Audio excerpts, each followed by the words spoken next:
I find it awkward being an artist. Sorry. It's it's embarrassing. Cringe. It is a bit embarrassing.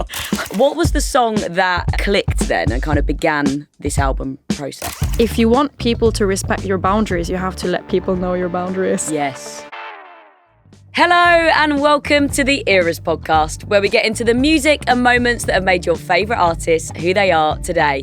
I'm your host, Abbie McCarthy, and in this episode, we dive into the world of Norwegian pop sensation Sigrid, about her songwriting process, her growing confidence, her playful new album, and more. This is such a fun one. In fact, we had a laughing fit halfway through, so stay with us.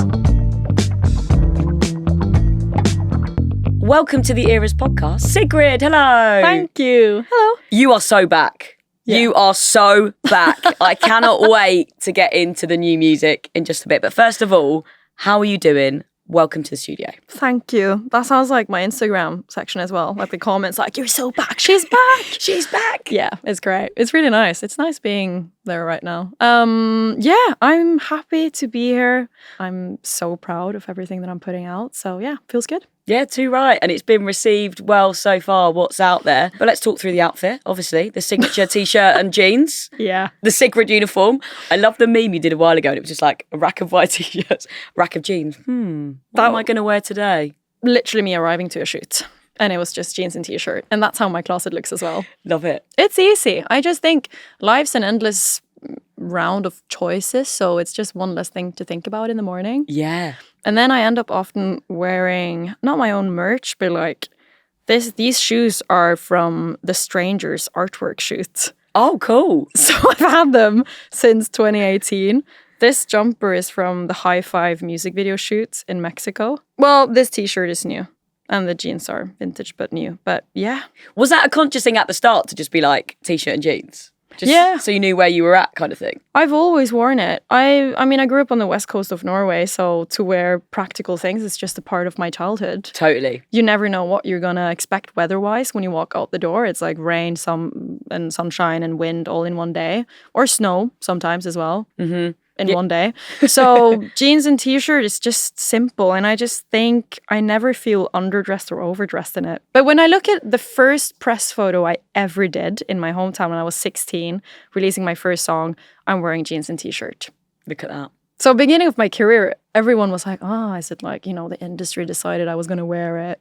And you're like, no. Just what I wore. It's just what I wore. And now it's your thing. There you go. Yeah. Let's take it back then to a young Sigrid growing up in a tiny fishing village of Ålesund. I've said it right. Good pronunciation. Thanks, guys. Wow. I've actually been practicing. Yes. In Norway, obviously. So what was it like living there and like dreaming of being a pop star? Like, did that just feel like another world to you? I did not dream of becoming a pop star. You didn't? Okay, So when did this happen? No. I was super shy growing up. So I'm the youngest of 3 siblings. Yeah. My sister Johanna and my older brother Talef. And then my mom and my dad.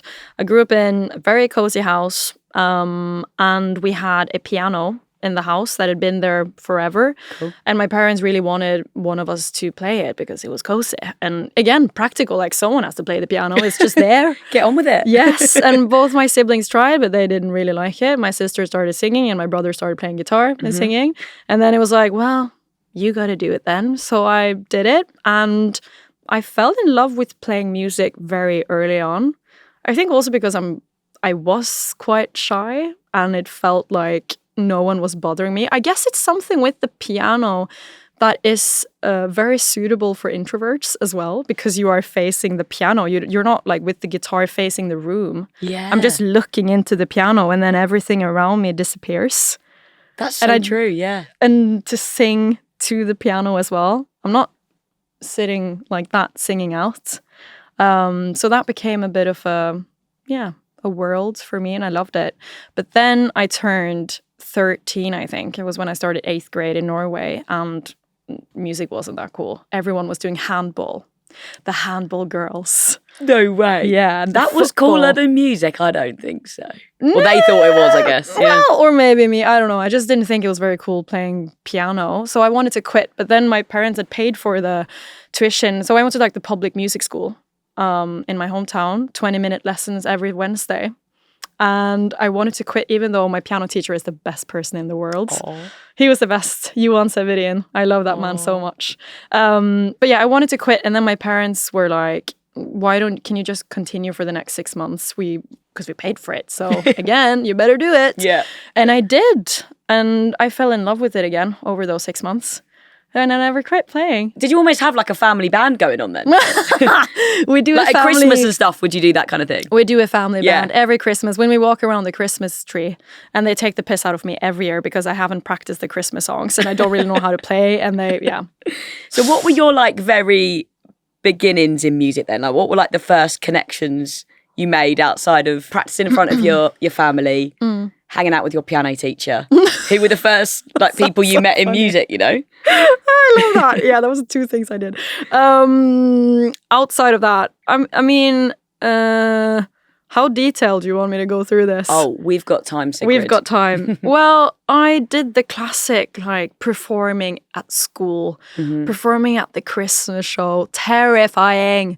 But it gave me so much confidence. So to anyone who's, in school still and watching this, that gave me so much to dare to go up on stage and play in front of my friends and to show that, okay, I didn't really like football and I didn't like handball, but I really love playing piano and singing. When you find that one thing that you really love, it just radiates from you. Yeah, so totally. Yeah, that meant so much to me to find that was like my thing.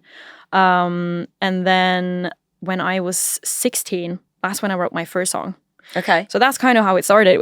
I was in a choir at the time, and there was a festival in my hometown, and the choir was appointed to like pick up garbage at this festival. And in return, we would get a free studio date. Oh, that's cool. Because we have a world-class studio in my hometown, completely randomly. Sampha recorded his album there. Arcade Fire has been there. Swedish House Mafia. A lot of DJs have been there. Yeah, it's a good studio. So I got one day there, and the whole choir quit, and no one wanted to do the recording date when we got to it. So it was me and 2 friends. I went in and I recorded this song that I had written just some weeks prior, and I put that out on, BBC Introducing very well. Yes, of course, yeah. So I put it out on the Norwegian equivalent to BBC Introducing, and that was my entry into the Norwegian music industry. Yes. So people were hearing it on the radio and were like, hang on a minute, who's this? And then they got in touch. Yeah, and I've heard, because I have friends working there, that my song, Son, this is a deep cut for anyone that finds it. Is it still online anywhere then? I'm sure. I've seen like fans uploading it. Or there'll be like radio rips, won't there? Like the old school when people used to record it. Yeah, for sure. I think it was on SoundCloud for one period as well. I love that song. I'm not ashamed or anything of those early songs. I think it's a part of the journey. Oh, 100%. And I know that my introduction to the global scene, I suppose, was Don't Kill My Vibe. Yeah. But I have this whole backstory before that. And also my artist name back then was Sigrid Rabe, my real name. Yeah. Well, my real name is Sigrid Solbakk Rabe. My mom would kill me if I didn't say the middle name. Full name. But now, Don't Kill My Vibe is the first song that you hear with just Sigrid. But this high school era for me, with writing my first songs, getting introduced to Norway with this Norwegian equivalent to BBC Introducing. I was doing some support shows for some bigger acts. That was really cool. Yeah. So then how did you go from doing that to being discovered and being signed? Because you were signed to Island when you were still really young. Yeah, I was 19. Yeah. So I finished high school in Ålesund. I remember a defining moment for me was I was working with some people in industry, and they wanted me to do this, I guess our version of Great Escape. Oh, yeah. Called Bylarm in Oslo. And also another festival. And then I pulled out. And I remember they were like, what? Why? And I just remember saying I don't know where I got that confidence from, but I'm good. But that I just remember saying that I know that I'm really talented and I'm good, but I don't have the right song yet.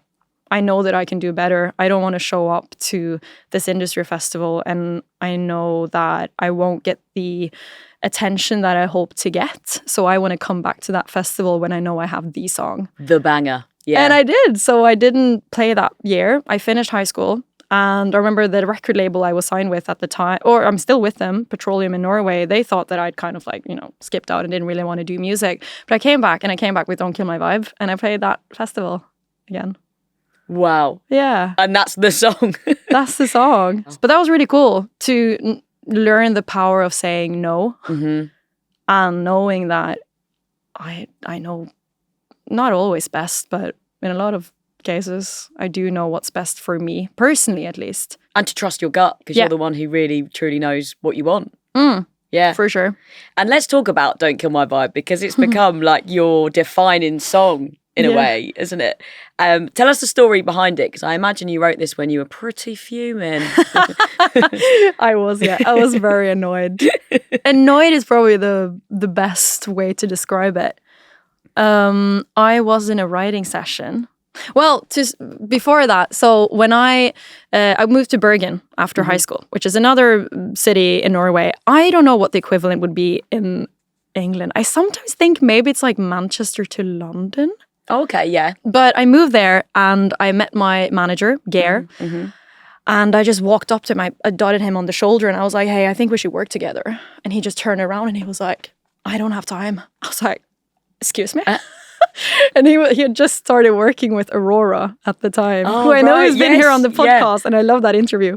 So he was very busy at the time, but I was like, no, we gotta have a meeting. Yeah. So we did have meetings, and we just immediately clicked. Oh, nice. Yeah, it was great. And then the first thing he did was like send me on flights to London to start writing. So I was just writing and writing and writing. I was there Monday to Friday every week. And I was also in Berlin, I was in Stockholm and Oslo, and like I was everywhere.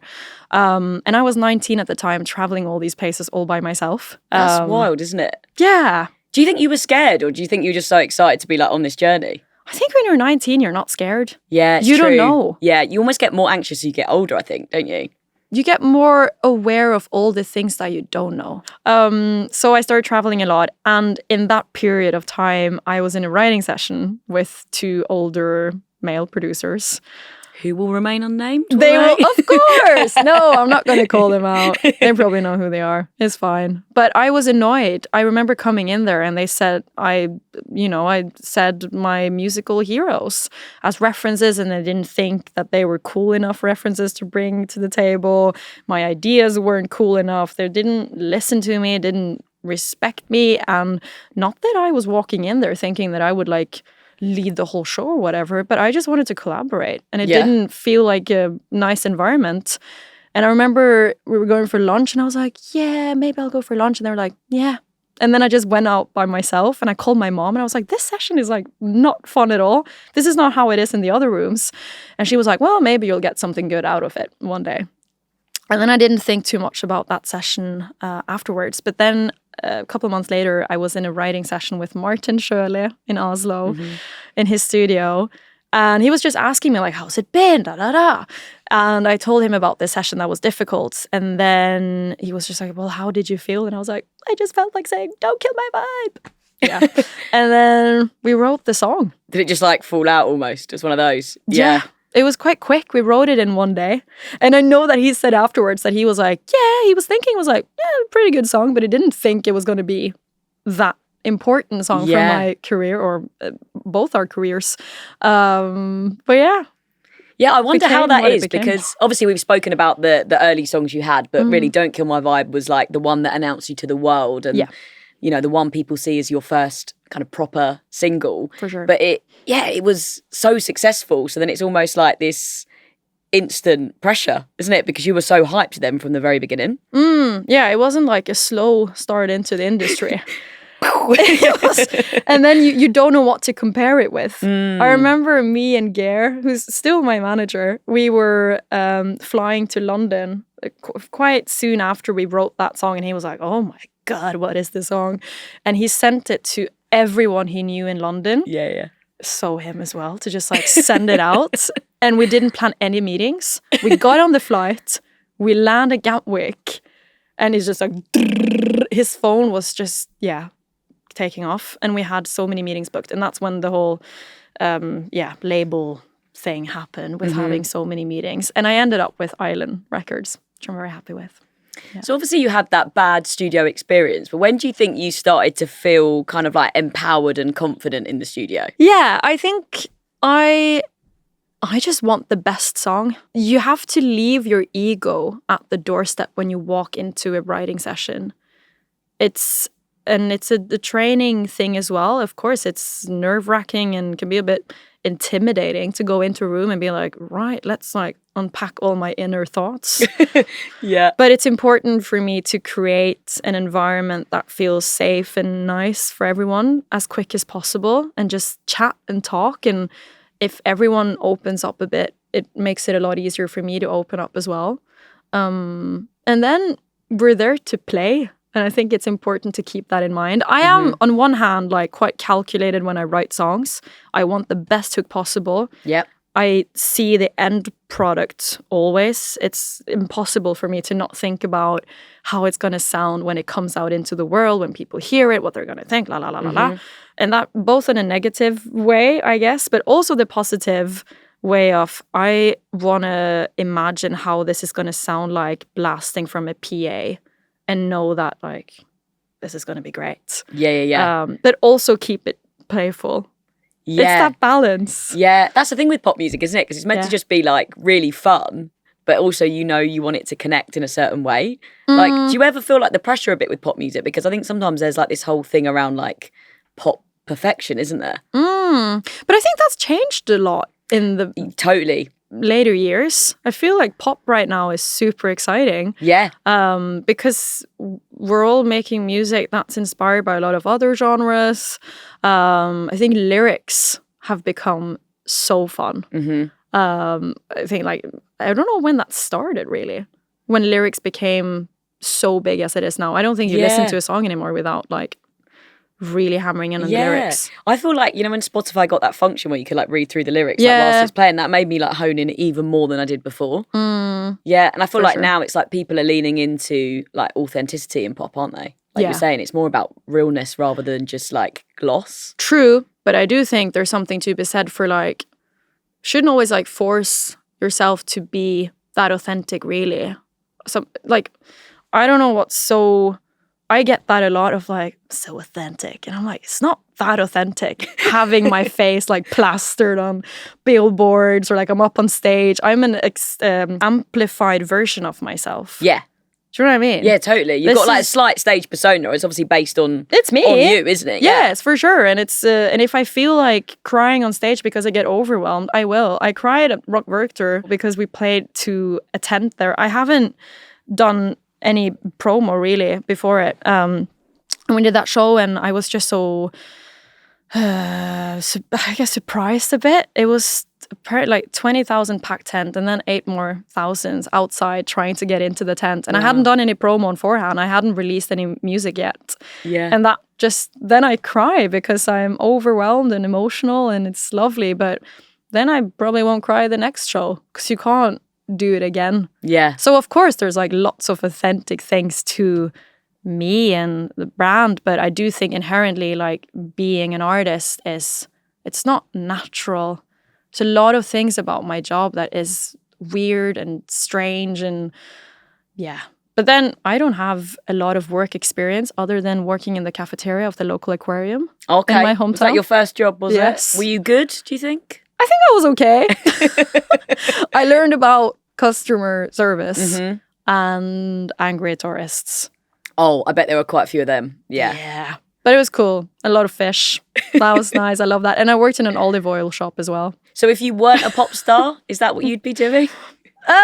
Maybe. I think I'd be a teacher. Oh, would you? Okay. I really wanted to be a teacher. I also wanted to study law. Never did. I studied comparative politics for 3 weeks. And then a whole 3 weeks? Oh my God. Yeah. How was that? That sounds like a serious like degree. Oh, I just made it to like the introductory courses and then I was like, I'm out. Yeah. See ya. Yeah. Thank God you left that behind you. Let's talk about the new album. Yeah. And the new era that is about to be unlocked. What was like going on in your life when you were writing this? Take us back to the kind of beginnings of forming this album. Yeah, it was quite a lot. I was touring a lot.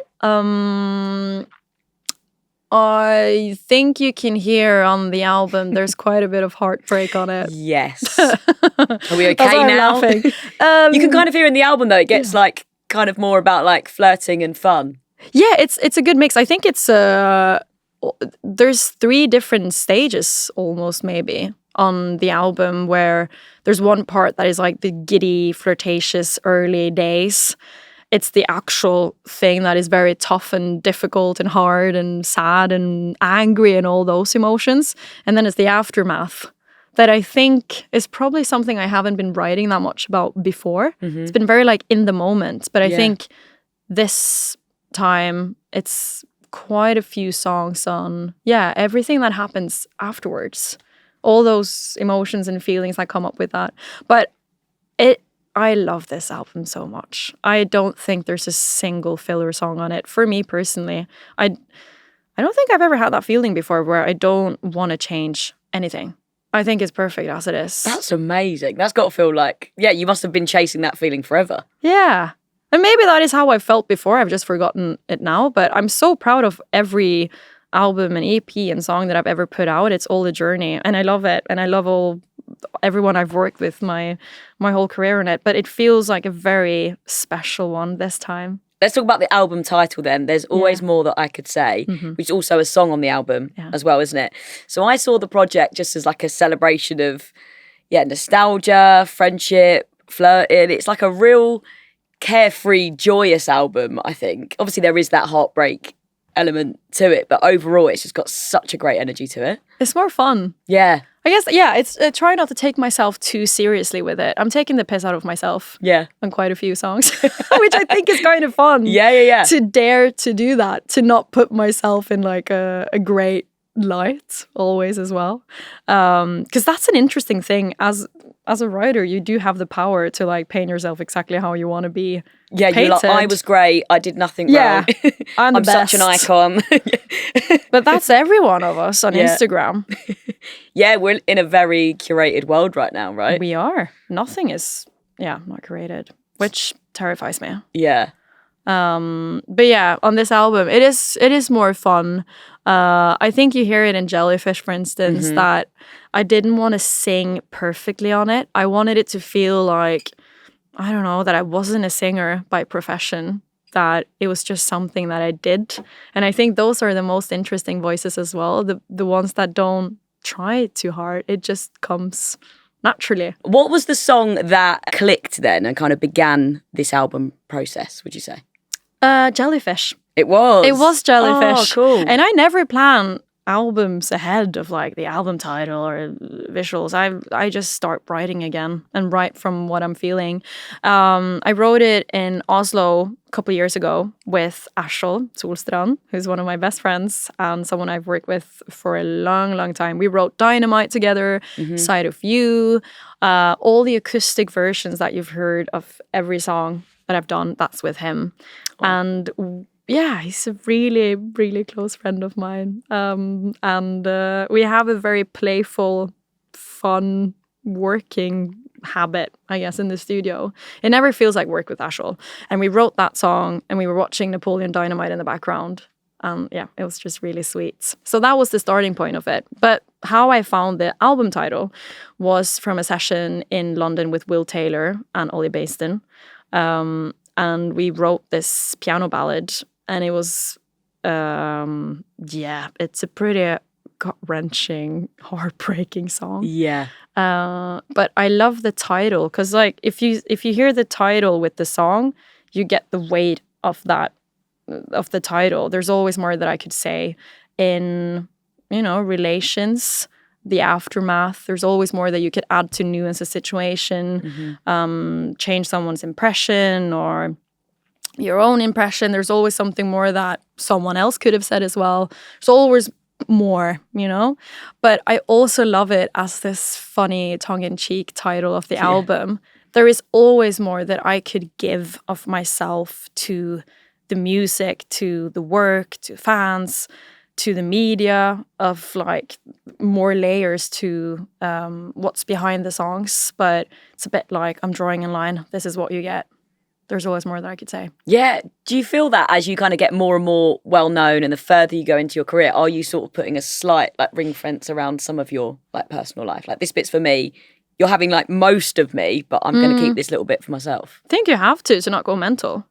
Very fair. Very valid. Yeah. I think you do. Yeah. It's, and I think it's a responsibility as well of protecting myself if I want people to, or I guess a general note in life, not just from my work at all. It's not, like, I'm not unique in that sense, but if you want people to respect your boundaries, you have to let people know your boundaries. Yes. I sound like such a therapist. No, don't. I was gonna say I'm learning this as I go along. Sometimes I'm like, yes, assert your boundaries, be better. Like, don't people please don't, give everything all the time. Yeah, but also sometimes you just do things because you care about other people. Yeah. That's another thing. There's a lot of this like removal negative energy from your life, that whole thing. I'm like, what happened to like community, sticking up for each other, being there? Do that phone call, even if you don't really want to because you can't be bothered, but do it still because, it's important. Yeah, absolutely. What music were you listening to when you were making this album? Because I really like 2 Years. Oh yeah, I love It's got like a real nostalgic feel to it. It kind of reminds me of like some of my favourite indie tunes, like a lot of that kind of like electronic indie stuff. Such a bop, that song. Thank you. Yeah, and it's got some flute in it. Yes. All the best songs have got flute in, am I right? I love it. It was me and Ashel. So Ashel and I have co-produced this album. So we were just sitting around one day in the studio and like, what instruments should we have to like make it a bit special? Because it felt like, I don't know, just a kindergarten again. Yeah. Of like, Island, my label was like, go off, do your thing. Just like Louis nice. And Paul, my A&Rs and Louis the president, they were just like, the weirder the better. Just do your thing. And so we were like, okay. Okay. Challenge accepted. Yeah, so we want, flutes. We have Elise Yuka playing flutes. We have David Rossi playing strings on the album, who I worked with before as well. They're amazing. Such great contributions to the album. And then we have our friends from Bergen playing on it. Gudmund on drums, Fredrik on guitars. Ashel plays a lot. But yeah, 2 Years is a song that we wrote in Tokyo. Oh, wow. Me and Ashel went on an inspiration trip to Tokyo. Oh, have you done that before? No. I think I work best in kind of shitty studios. Really? Yeah. I think this room is almost too nice for me. Couldn't write a smash in here. Maybe, but I feel like I write better in a shed. There's this studio in Bergen that Ashel works there, and it has an outdoor toilet. The door doesn't really work. So, and it's not the best place. The house is kind of falling apart, but I make the best songs in there. That's so interesting. Once you found your place, you almost like you stick found with it, right? But it's nice to go out and see the world. So we went to Tokyo and wrote 2 years over there, but we had to take it back to Bergen to this shitty studio and finish it. Yeah. We needed it. Oh, yes, and James Ford is co-producing on that one as well. That would explain the indie vibe. Yeah. Because he works on like some of the biggest like indie songs, doesn't he? Yeah. Oh, that's great. amazing. Yeah, so I had some days with him in London. Oh, that's fun. Yeah, that was really nice. So you come over to London quite a lot to work. So I wondered if almost you preferred writing with like your home comforts around. But is London almost like your second home a little bit? We're trying to claim you, over here. I would say the UK is my second home. Yeah. UK and Ireland. And that's Ireland. cool. Yeah. No, that's how I feel, I think. For sure. I really like London, and a lot of my team is here. Most of my team is here. So it's obviously a huge part of me and my work. But I think it's good with both. I like having the balance. Like, I think this album is mostly produced in Norway, but the songs wouldn't have come just from me and Ashel. There's also songs from London. As I said, there's always more that I could say is from here. 2 years from Tokyo. Eternal Sunshine is from London. The artists we speak to on the Eras podcast all started somewhere, experimenting, finding their sound and chasing that first breakthrough. And if you're on that journey too, having the right tools can make all the difference. And that is where today's sponsor, Gear for Music, comes in. Whatever stage you're at, they have got the instruments, tech and equipment to help you create, record and perform at your very best. From guitars and synths to studio mics and drum kits, plus all the latest releases from over 1,000 brands, all in one place. With worldwide shipping and a dedicated customer service team, Gear for Music makes it easy to get your next piece of essential kit. And because buying gear is a huge decision, every purchase comes with a 3-year warranty and a 30-day money-back guarantee, so you can shop with confidence. Head to gearformusic.com today and take the next step in your musical journey. Do you still start songs like on the piano then, like you would have done when you were younger, and then like scale them up, or how has your process kind of changed over time? Most of the time with the piano and a guitar, but one of the songs, Hush Baby. Love that one. Yeah, thanks. That's a bit of Do you know what? It's a good album, isn't it? Yeah, I think it's all great. right. I think it's really great. I love it. I can't wait to play that song live. So Hush Baby, that was written just to a track. I hit a proper writer's block. Not my first one. Okay. But we're talking like a bad one, like it went on for a little while. Proper one. Okay. I just didn't know what to say anymore. No. I just felt like, I don't know, I was just like blank.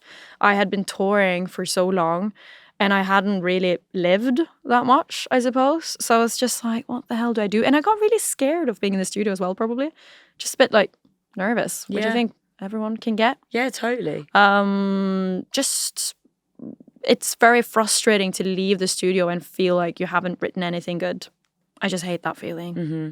But I understand it's something you have to push through and just continue. But what happened is that Ashel, again, was doing a writing camp with some producer and writer friends from Norway to write to pitch. And they're like super trained on writing to pitch. And I have written songs that have been pitched to others, but I've never done a camp like that. And I was like, okay, why not? I should join. Yeah. And I did it, and it was the most amazing week. And I hadn't had that much fun with writing in like months. Oh, and amazing. We wrote like 2 songs a day. It was amazing. So do you think you just felt like freer because you were writing for other people? It's sort of like, for sure, took some of that stress off your shoulders. I heard Sissa talk about this in an interview where she said that some of her best songs have been the songs that she writes at the end of the day when she's like kind of done with the work and she's just going to like play with something at the end of the day. And that's how Hush Baby came around as well. Oh, so that came from that camp and then you kept it? Yeah, so we wrote it and we had been writing on another song at the beginning of the day and then we got to the end of the day and we wrote Hush Baby. It was just this track that the guys were working on in the background and I was like, give me the mic. I know what to do. It's my time. It is my time to shine. And I was a bit like, shh. I was being quite diva. Love. But I was... You're Sigrid, you can do what you want. I said sorry afterwards. I was like, shh. And then I just took the mic and I was like, and I wrote the song in like a 1 take. Yeah, it was crazy. And I was like, this never happens to me. And it's so annoying because I feel like I can work my ass off for months and nothing good comes out. And then I'll have like 2 minutes. And it's like, oh, that's so good. Yeah, annoying, but also fun. But also very, very fun when it happens. Absolutely. Yeah, is there like a lyric on this album that you're particularly proud of? Like when you were like, wrote it, you were like, that's someone else. I mean, I could go for something that's a bit like profound and nice. I do love There's Always More That I Could Say. And I would say like Will Taylor from Flight, like massively contributed on the lyrics on that one. But there's this song that, I mean, I can't talk too much about it probably, but there's one of the tracks on the album that I really love. I don't know, can I say the name? Okay. Yeah. Yeah. Leak it. But yeah, leak it. There's this song called Kiss the Sky on the album. That was one of the last songs to be put on it. I love that song because it's so stupid. So yeah, I could go for something that's quite profound, but I think that one was written in a day with another friend, Noah, who's also an artist. Whammy Boy, check him out. Oh, cool. Really cool, Norwegian artist. And it's just stupid. And I'm taking the piss off of myself, which I think is really fun. And it's just cheeky. Yeah, you're just having fun on this album. I think that's why people are going to love it. And like you say, why it will be so good live as well. My ultimate favourite though, locking it in right now. Okay. Fort Knox. It's so good. It's like a bit more fiery, isn't it? Like that real intensity of heartbreak. Yeah. And this is the one I listened to. And when I had my big headphones on, the lyrics were kind of like popping up. That's the and one. surrounding me. And I wondered almost if you recorded it live to kind of get that effect. Oh, What I mean, like walking, live almost from like walking around the room or something. Because I was walking it's around really the room. like you can hear it. Yeah, I think with all this, and thank you so much. I think with all these years of touring so much, that is my natural habitat. And again, I feel so grateful being back on tour now that I still love it. I still love it. Because I was a bit nervous going into touring this year because I was thinking like, oh my God, what if I don't love it as much as I've used to? And I was a bit nervous and like, what if I forget all the lyrics and la la la? But then I go on stage and it was like one song and I was like, let's fucking go. Yeah. You were like, I'm right back here and I don't ever want to leave the stage. Yeah. No, true. That's literally still best part of the job.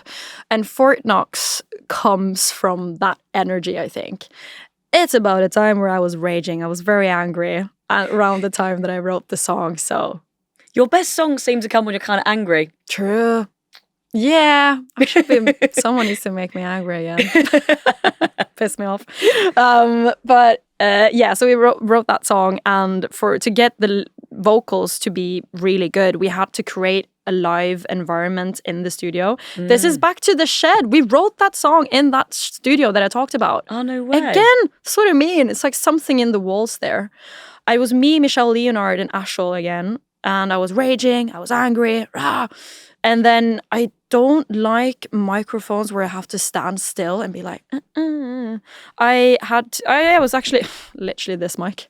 And then you were just like walking around with it? I think this is the mic that we record. Yeah, this is the mic that we recorded the vocals on. Amazing. I'm pretty sure. And I was just handheld. So were you just like dancing about doing it? I wasn't dancing. I was shimmying. Like... No, pacing because you were fuming, of course. I was marching. And like on the knees, on the floor, just like, yeah, it was great though. Oh, it's so good. Honestly, to just scream into a microphone. Oh, fun fact, the cymbal, there's a crash into one of the choruses, and that is me asking Ashel, like, can I just scream into the mic? And he was like, you do you. Pop off, sis. Go wild. And I did the scream the way Ollie from Bring Me the Horizon taught me how to scream. And we used that as a crash. So that is now a part of the drum loop. I wondered how you approach songwriting, especially when you're, letting out these big feelings. Like, do you write for yourself without thinking about how it's going to be received by other people? Or is it like a balance between, sharing your story, but also wanting to give people that big pop chorus? I have probably never felt... It's always something that I do find a bit awkward. I find it awkward being an artist. Sorry. It's it's embarrassing. Cringe. It is a bit embarrassing. Like to share my feelings, and that is always me, and it's just not very Norwegian of me, I suppose. But so when it comes to songwriting, it's something, yeah, of course, like it comes from a place of like I need to get some feelings out or that stuff, and also because I think I make good songs, and it's really fun to feel like you're good at something. Like Absolutely. All of my friends have other things. I also have a lot of music friends, but some people are good at football. I'm good at making songs, so this is my thing. I think if I wasn't doing music, I would be doing something else if I was good at something else.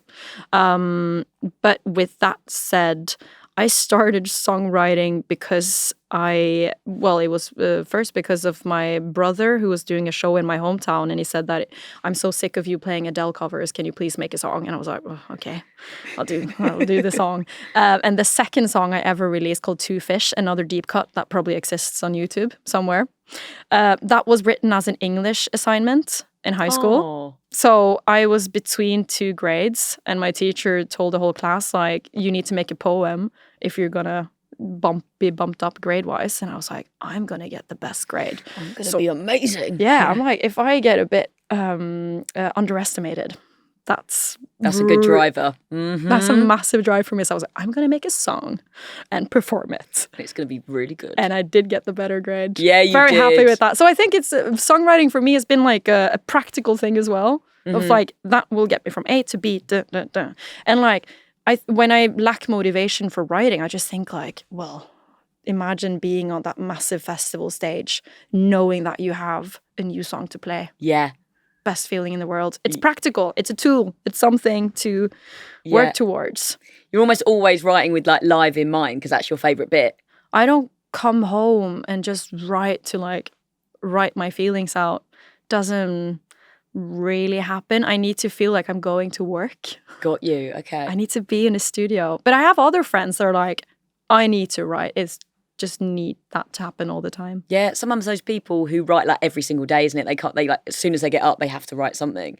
So do you have like other creative friends or like good friends in music?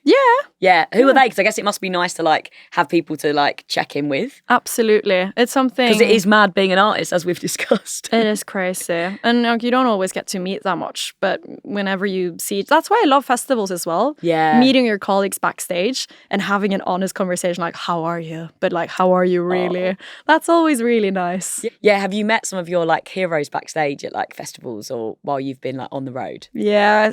It was really nice meeting 1975. Yeah. That was quite cool. That was nice without the show. Yeah. Yeah. I mean, there's artists in the DMs. That's very lovely. It's nice to have some supportive words. Yeah. Yeah. Look like at you being Sabrina. I get like a blush almost. But yeah, like I don't know, like getting encouraging messages from like Sabrina Carpenter and Chappell Roan, Charli, that's so TX. nice. Yeah, it's like a very supportive.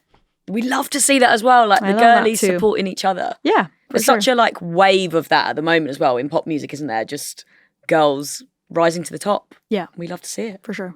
Yeah. There's some really great music out. Who are your favourite pop stars? I'd be so intrigued to know because Oh. you obviously must like see music quite differently to me. Like I'm just a massive music fan. I don't. But I mean, you must listen to it with different ears because you make music yourself. Yeah, but music is music. Music is feelings. There's no right or wrong with music. There Yeah. really isn't.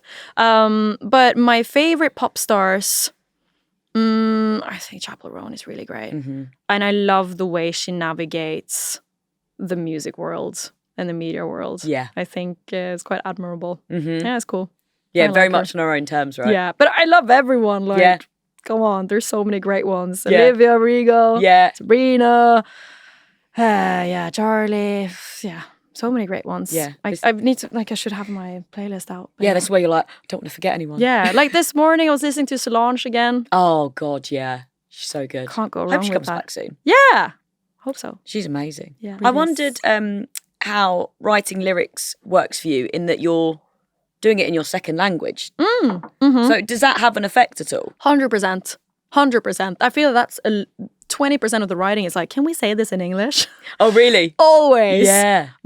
So Ashel's mother, I think she works with literature and like English literature.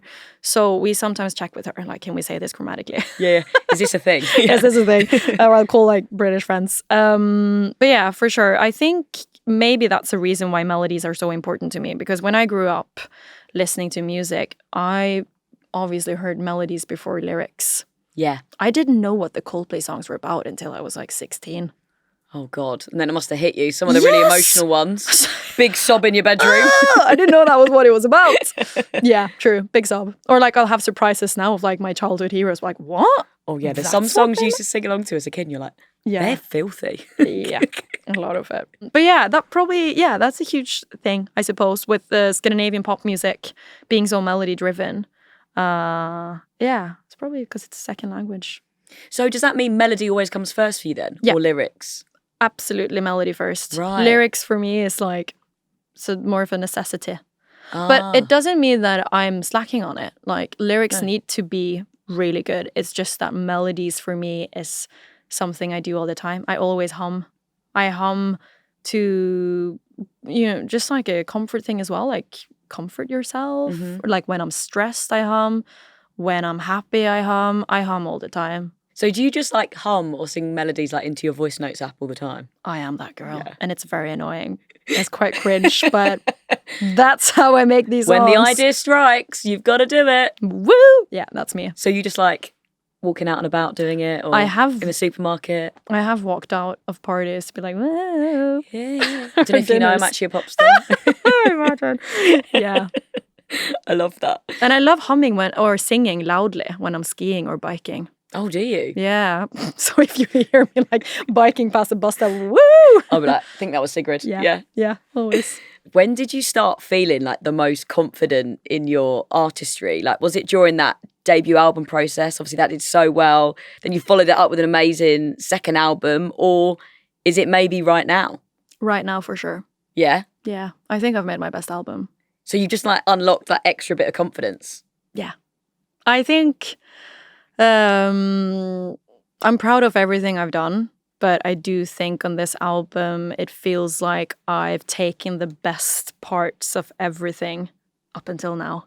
And I feel like I just feel confident now in knowing that, oh, it's such a cliche. I had to turn 28 to realize probably, but my strength is being me. Mm-hmm.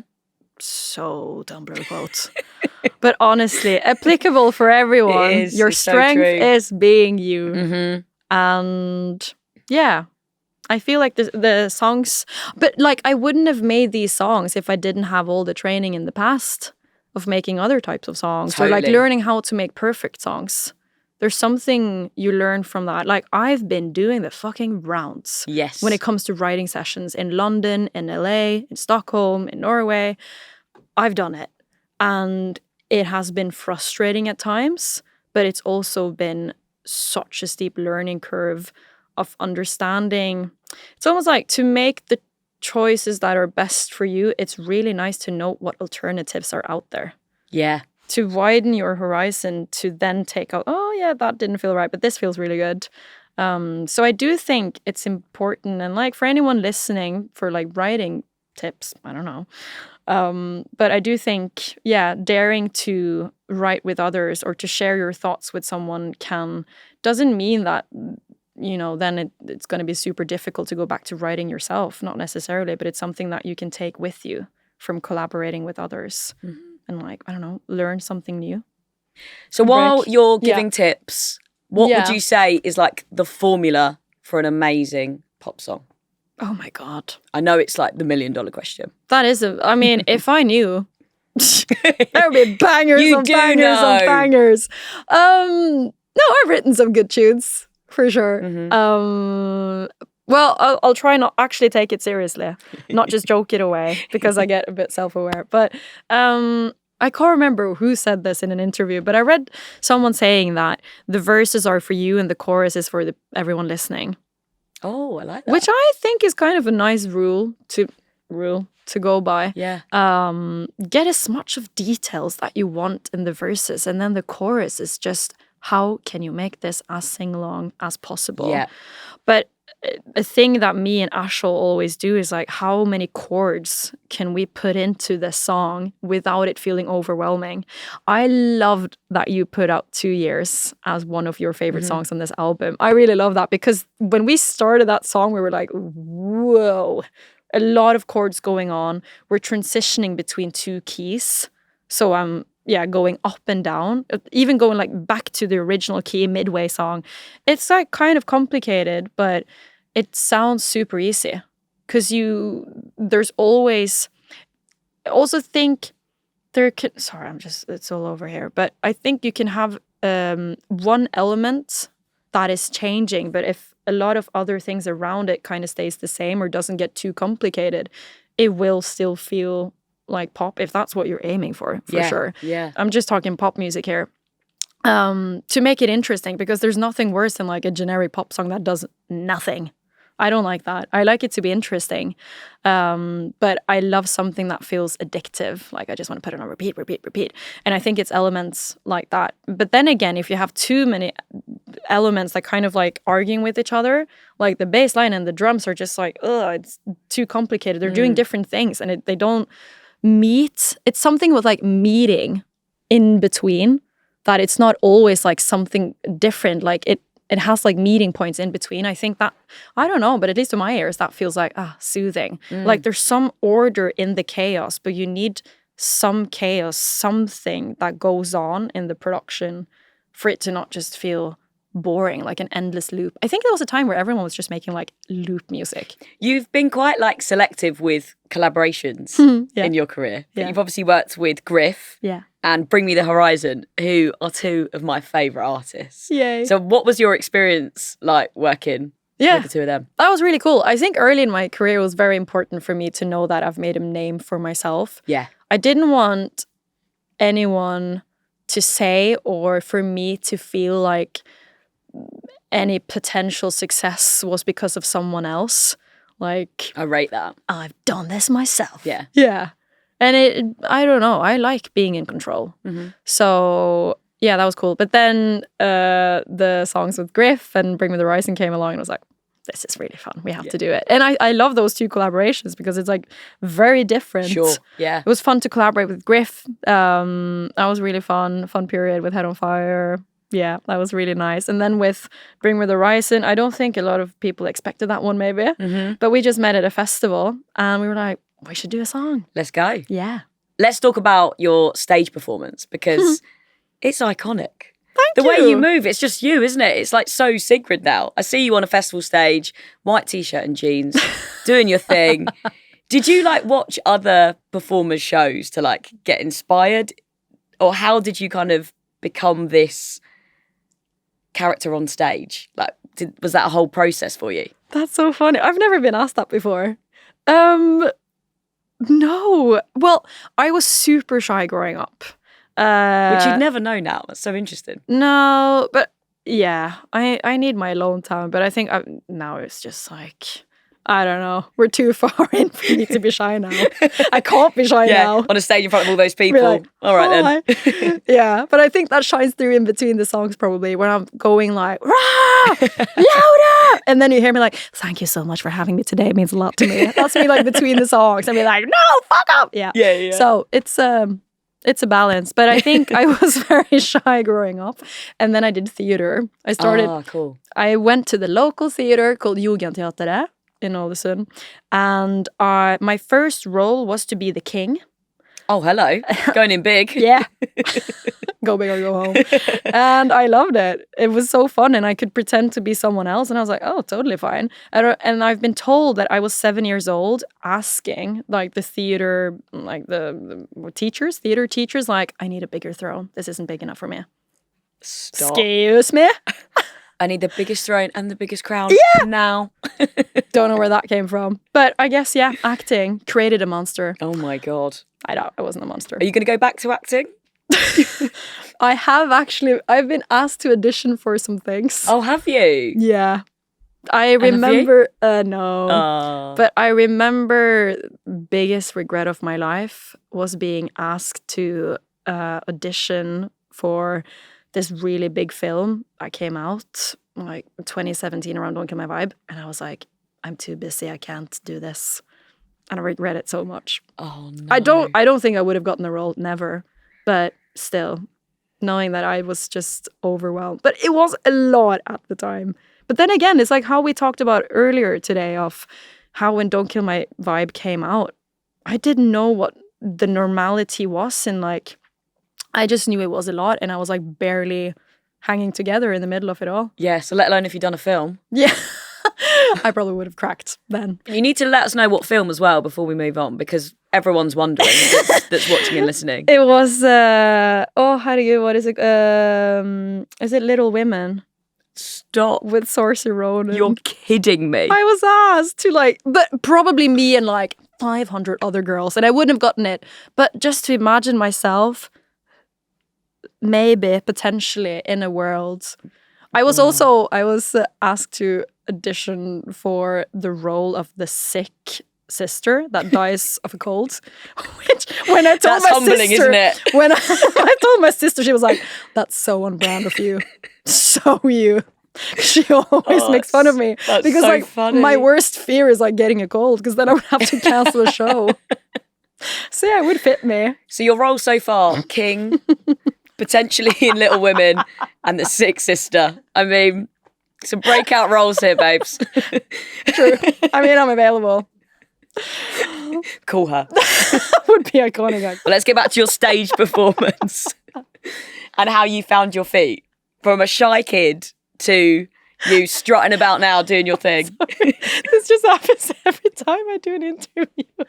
What if they come out and they're like, no, we never wanted you to audition. We actually didn't. We sent it to be polite. You'll be fuming. That would be so embarrassing. Well, TikTok, rip me apart.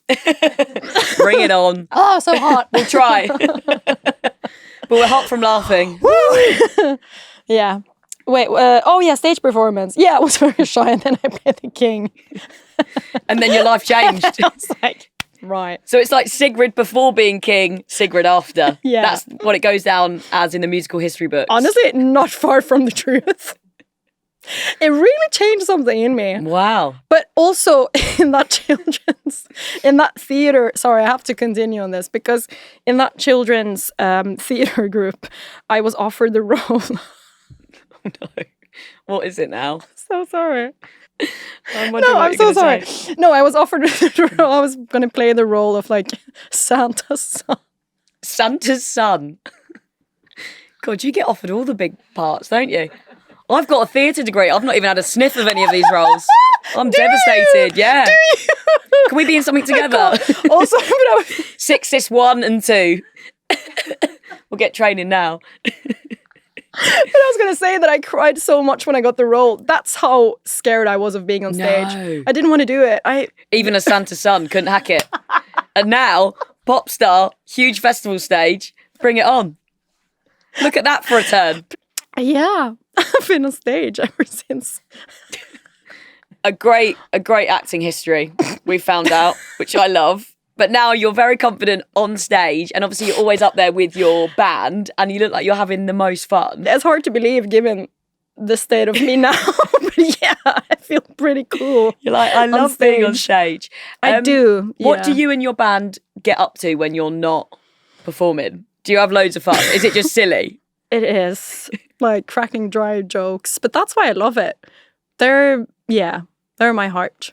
Yeah. I love them. We have a great time. We're really close friends. We were just at the wedding of our bass player in Copenhagen this weekend. That's so nice. We tried to sing Grow, and I told the boys, I'm not going up there without you guys because I'm going to cry. Yeah. And I got Casper, our drummer, to do a little talk before, and he was just looking at me like, I've never been this nervous in my entire life. We all love everyone so much. Yeah, we love you. And I tried to sing Grow, and on the last, I don't know if you know the song. Yeah. Yeah, but on the outro, it's like, take me anywhere. And then I just said, I'm home. I couldn't finish it. It was quite cute. Oh. Yeah, it's a good bunch. Okay, big question to finish. What, in your opinion, are the top 5 Sigrid tunes of all time? Obviously, the fans have got their favourites. Yeah. I've got mine. But it's over to you for your hot takes. Okay. The first one I can think of is Don't Feel Like Crying. Mm-hmm. Because every time I want to listen to my own music, which I do. Too right. I actually listen to my own music. You have to be your own biggest fan. Yeah. I love it. Like, I wouldn't be putting out this music if I didn't love it. I love the song. Big sing-along tune. I like the lyrics. It makes me feel good every time. And I'm just like, So that one is important to me. I mean, Strangers. Absolutely. Always. Because that is my favorite song to sing live. Yeah. It's just so fun. It goes off every time. Of course it does. Banger. Very, very, very rarely that doesn't go off. So yeah, love that one. That with a mosh pit together, a cozy mosh pit. That's what I get. A cozy mosh pit. Yeah, that's the mosh pit at our shows. It's like a mosh pit, but it's very respectable. Yes. I think High Five Ashel remix is one of my favorites. It's a very cool remix. Deep cut. But for anyone, it's from the Raw EP. I didn't see that coming, but I rate that. Yeah. I love that one. Yeah. That one I sometimes listen to just if I want to listen to myself, but like in a different context. Yeah. God, I sound like a twat. If I want to listen to myself in a different context. As you do. And then what else? I would love can I say the new ones? Of course you can. Oh, it's 5 of all time. Oh yeah, what? Well, Jellyfish, obviously. Yeah. That is one of my favorite songs I've ever written. Cool. If it's fun, it's playful, I'm not trying hard with the vocals, I'm singing as chill as I could. It's still the demo take we tried to do it again. I don't know. It wasn't possible to recreate that. Yeah. It's just what it is. And it's about friendship. It's about connection. It's about chemistry. And I just think of everyone that I love in my life when I hear that song. It makes me think of like backstage with the band and crew for sure. Cute. Thinks about the studio, my family, my friends, blah, blah, blah. So yeah, I love that one. All right, 3. Okay, 2 more. You know what? Maybe 2 years. Yeah. I vote might that. regret saying that later. I take these things very seriously, too seriously. Every time I do an interview, it's like, what's your favorite song? So I'm like, Pulls let up me check. notes, loads presentation. Yes! I love a PowerPoint presentation. Me and you both. I should have had a presentation prepped for now. You got one more left. Yes. What is it? Oh, yeah, jellyfish. And 2 years. Because it sounds to me like an Aperol Spritz. Oh, I can see what you mean. Yeah, European summer. Love an Aperol Spritz. Mm-hmm. And now I need to go and have one. Mm-hmm. Now you've dropped that out. And actually, the UK is sunny at the moment. So got to get out there. Let's do it. Sigrid, thank you so much for coming on the podcast. Sigrid, everybody. Always lovely to be in Sigrid's presence. Brilliant insight into her songwriting process and loads of other great stories as well. And can we ask you listening a favour? Drop us a review or a comment wherever you are tuned in right now. The Eras podcast is a Good Karma production recorded at Metropolis Studios. Thanks again for listening, and I'll see you for the next episode.